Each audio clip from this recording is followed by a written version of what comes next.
primera pregunta que queremos discutir es sobre qué acciones se deben priorizar para aumentar la conservación de estos ecosistemas en el país. Vemos que hay una apropiación de estos ecosistemas, como mencionaba Juan Carlos en su presentación, hay una relación estrecha de muchos grupos con estos ecosistemas y hay, digamos, que unas necesidades para seguir realizando una mejor gestión. Vemos que hay diferentes figuras en el territorio, que hay algunos que son parques naturales. Vimos también un ejemplo de cómo el Jardín Botánico de Medellín se apropia de un cuerpo de agua y hace su gestión. Vemos también la figura de distritos de manejo integrado, que son figuras de áreas protegidas que permiten un uso sostenible. Entonces, quisiera saber desde la perspectiva que cada uno nos ha presentado en la tarde de hoy, ¿cuáles creen que serían esas acciones que necesitamos priorizar como país para conservar mejor estos ecosistemas? Le voy a dar la palabra entonces a Andrés Ochoa para que nos dé la respuesta a esta pregunta. Gracias, Andrés. Eh, Gracias, Clara. Yo prefiero dejarle la ecología a los ecólogos, que aquí hay varios que nos pueden responder, pero en general sí puedo decir que acerca de los sistemas naturales, no solo de los ecosistemas, una acción que debe ser más cultural en Colombia debe ser el compartir o el publicar los datos para que otros investigadores puedan no solamente juzgar los trabajos previos de los investigadores del trabajo original, sino poder extender con otras aproximaciones y otros puntos de vista y otras herramientas de una manera más eficiente. Es un uso más eficiente de los datos y de los recursos financieros que se utilizaron para la toma de datos. Y lo digo tanto desde los investigadores como desde las entidades. Muchas gracias, Andrés.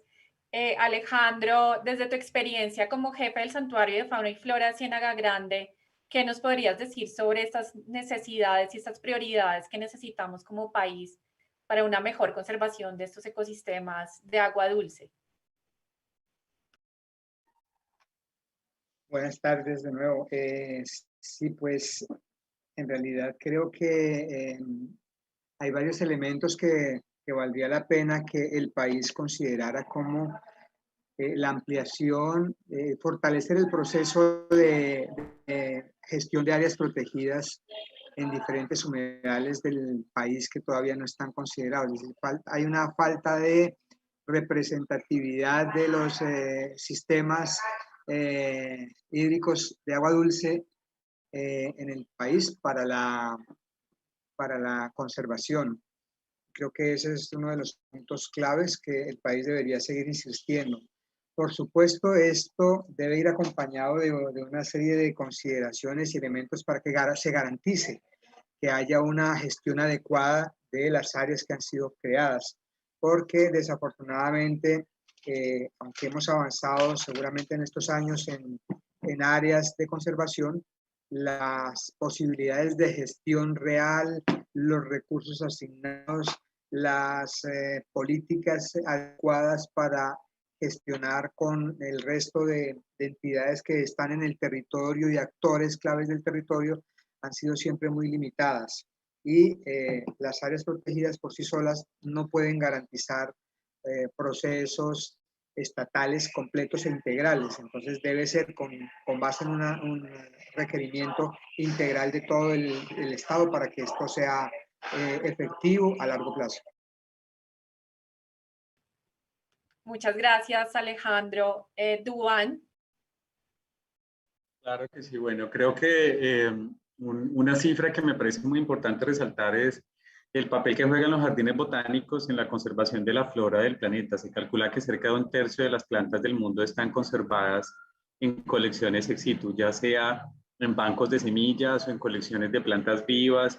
Entonces creo que en buena medida aquellos jardines botánicos que gozan o que cuentan con cuerpos de agua pueden jugar un papel muy importante en la preservación y en el conocimiento de esa vegetación que está en riesgo en condiciones naturales. Creo que ahí hay una fuente de conocimiento muy importante. Los jardines ofrecen oportunidades para controlar condiciones que en sitios naturales son difíciles de controlar. Así que buena parte de lo que necesitamos para garantizar la conservación de estos cuerpos de agua se puede estudiar en un laboratorio como lo es un jardín botánico. Creo que las colecciones ex situ así lo demuestran. Entonces, Creo que ahí hay una gran oportunidad. ¿Cómo podemos entonces emplear estos lugares para asegurar mayor conocimiento de esa vegetación y con base en ese conocimiento muy seguramente se pueden refinar prácticas asociadas a la conservación, diríamos, in situ de esos ecosistemas? Gracias. Muchas gracias, Duván, por la respuesta. Tatiana.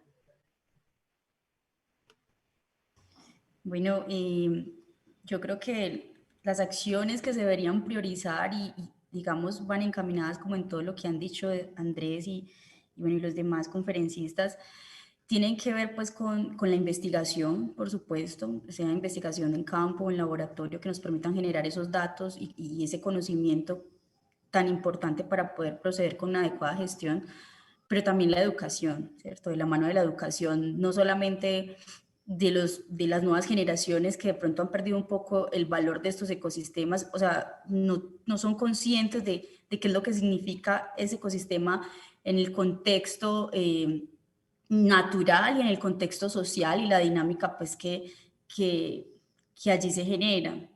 Entonces es una educación permanente, no es una educación de una campaña o de un momento, ¿cierto? O de una época, sino que es algo que tiene que ser constante y que tiene que ser, yo creo que implementado. Nosotros lo hemos pensado desde los currículos de escuela de las zonas, donde los chicos desde que están creciendo en este contexto de ciénagas, de planicies de inundación, cercas a ríos, se apropien del conocimiento y se apropien de su territorio yo creo que es la primera línea de acción que uno tiene que fortalecer y priorizar para poder a futuro converger pues con todos estos proyectos y materializarlos.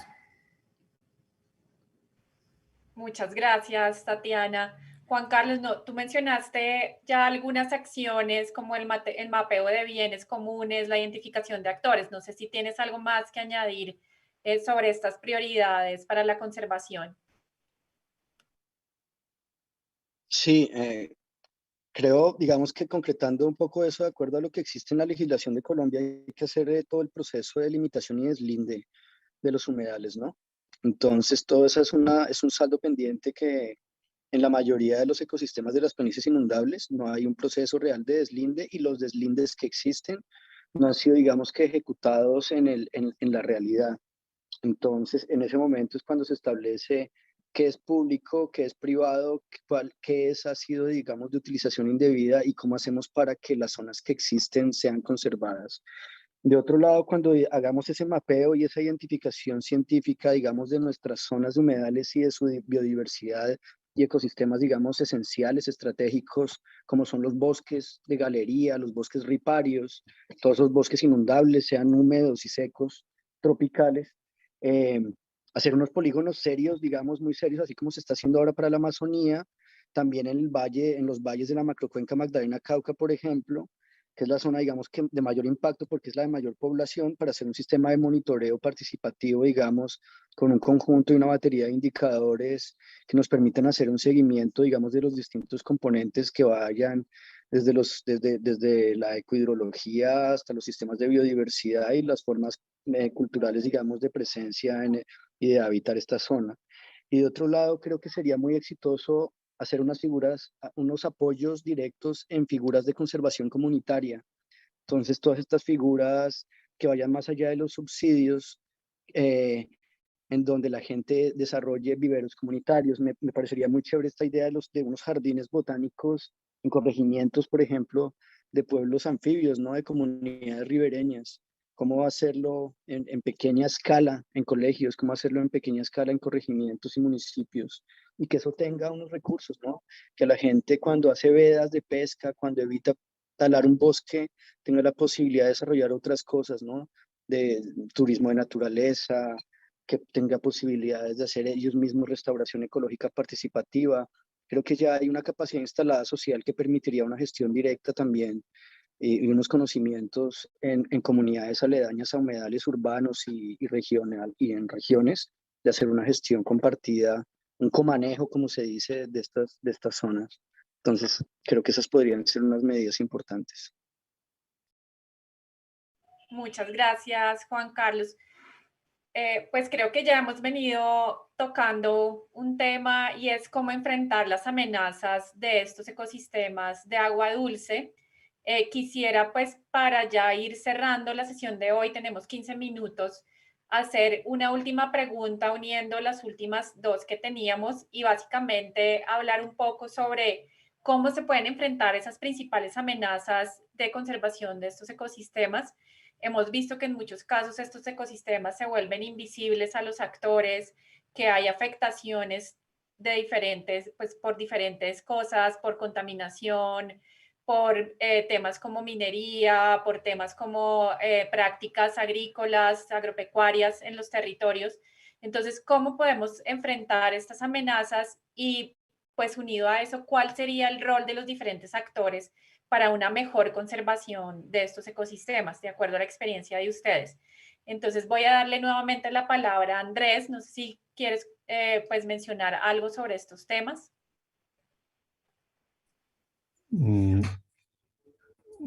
Me quedó sonando mucho algo que dijo Tatiana, que dijeron Tatiana y Jorge, y es educación. La educación llevada hasta el último rincón y hasta los niveles, a todos los niveles. Creo que es el punto sintético del asunto. Perfecto, sí, de acuerdo. Este es un tema clave. Tatiana mencionaba que es importante pues trabajar en la educación a todo nivel, pues porque muchas de las nuevas generaciones no conocen de cerca estos ecosistemas de agua dulce, entonces es importante hacerlos más visibles. Creo que ha sido un tema que ha surgido pues en la discusión de la tarde de hoy, cómo visibilizar estos ecosistemas tanto en ámbitos urbanos como rurales. Luis Alejandro, ¿nos quisieras compartir alguna reflexión sobre este tema? Sí, mira, creo que hay todavía en el país un gran desconocimiento de la importancia de los humedales y del agua, de los cuerpos de agua dulce, de los ríos. A pesar de tener tanto territorio, nosotros todavía adolecemos en el país de una visión de uso y manejo del agua, digamos, medianamente adecuada, y eso se refleja en todas las acciones que hacen los privados e incluso el mismo Estado, las acciones desde el mismo Estado. Creo que es muy importante profundizar esos elementos que lleven a una mayor valoración e importancia del agua, que se sigue hablando en muchos espacios, se ha avanzado, pero que todavía estamos muy crudos, sobre todo en toda la ruralidad en donde se encuentran precisamente estos espacios todavía de manera natural, de alguna manera invisibilizados.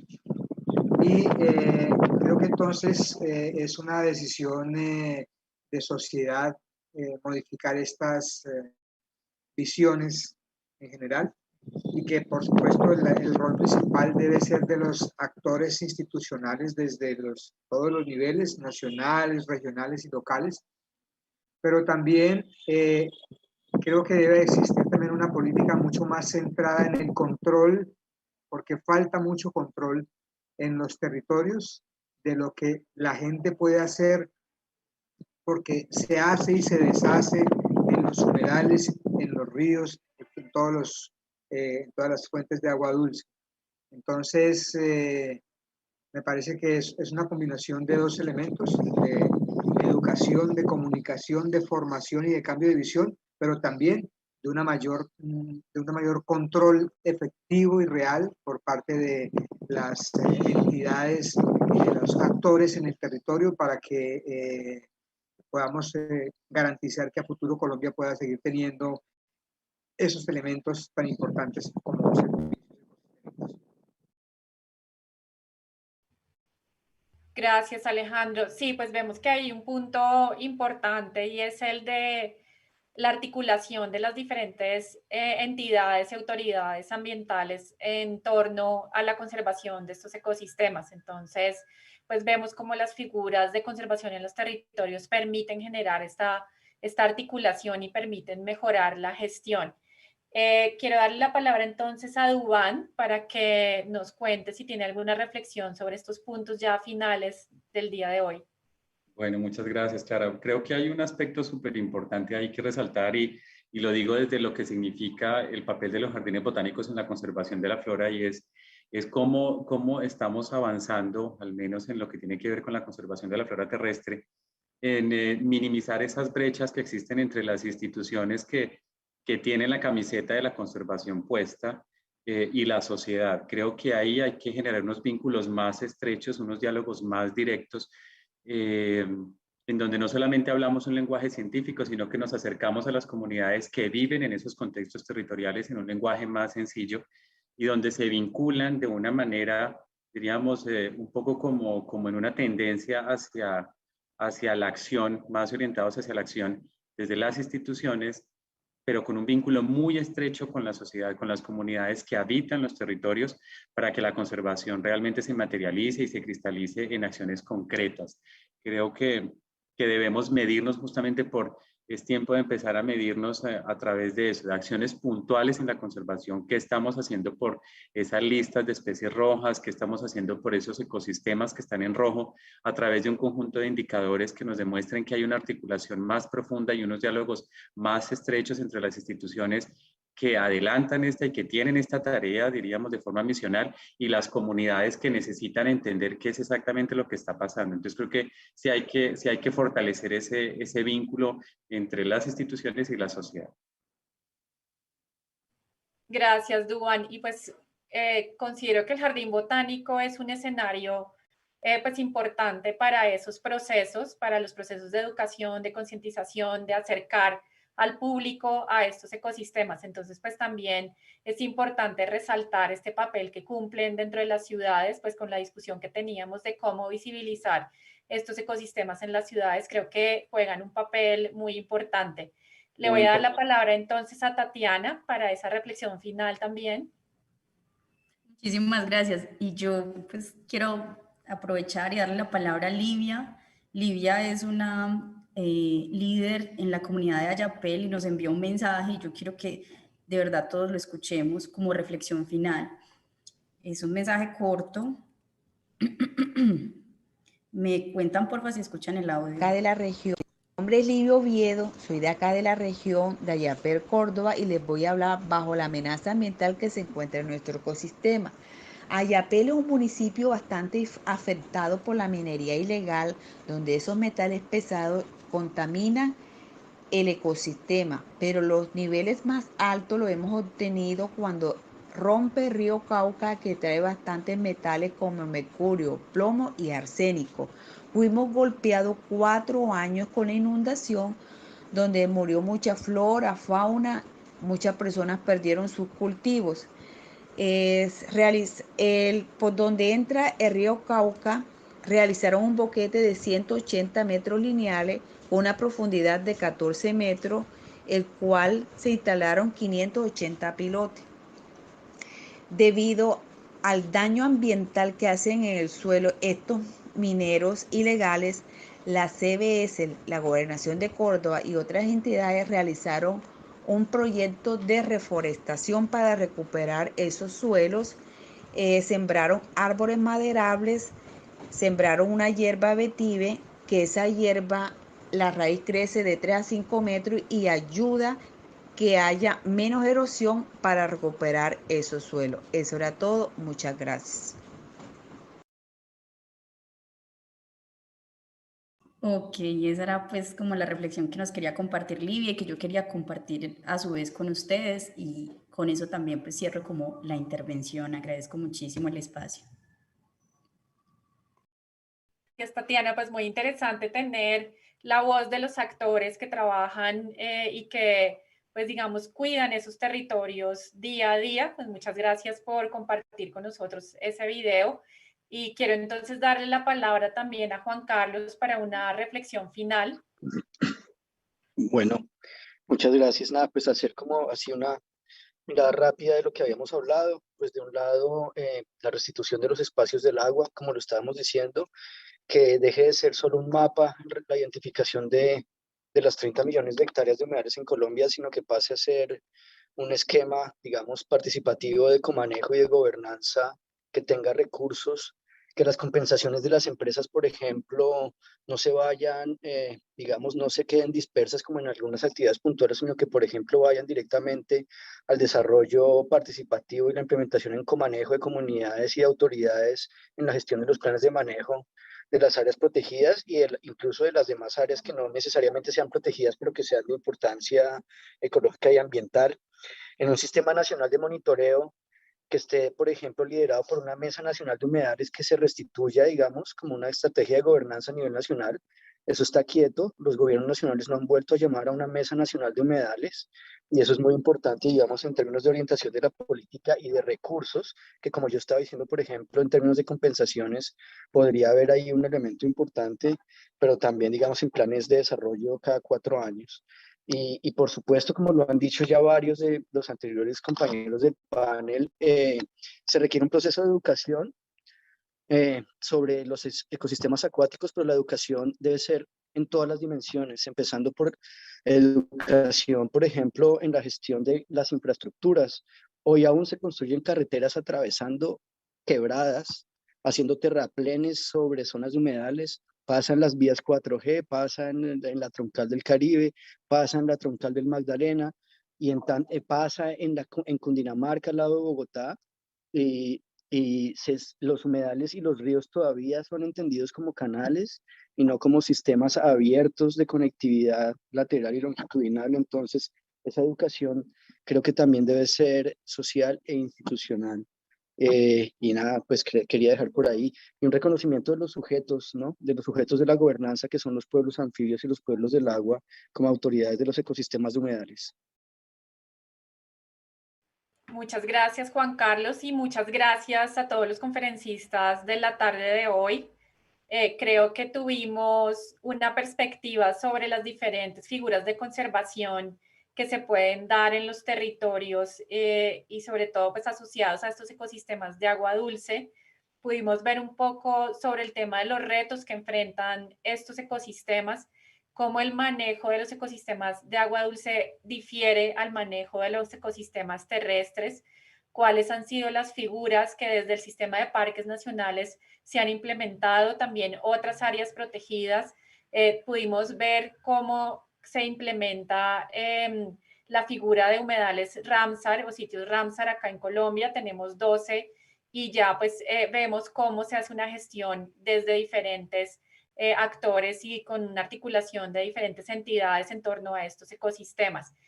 Pues vemos que todavía quedan muchos retos en cuanto a la gestión, a la gobernanza, a poder enfrentar esas amenazas, retos de visibilización de estos ecosistemas de agua dulce, que como mencionábamos desde el principio, no están muy representados en las figuras de conservación del país. Entonces, tenemos un reto desde identificarlos, gestionarlos mejor y poderlos incluir como objetos de conservación en estos sistemas. Y pues vemos también cómo la investigación desde la ecohidrología pues nos da ciertos insumos para poder gestionar mejor estos ecosistemas, tanto en áreas rurales como urbanas. Y también pues la figura de otras estrategias como los jardines botánicos, que tienen un rol muy importante para acercar la población a este tipo de ecosistemas y de las especies que en ellos habitan. Pues damos por terminado ya la sesión de hoy. Agradecemos nuevamente a los panelistas, agradecemos a todos los participantes que nos han estado acompañando hasta el momento y los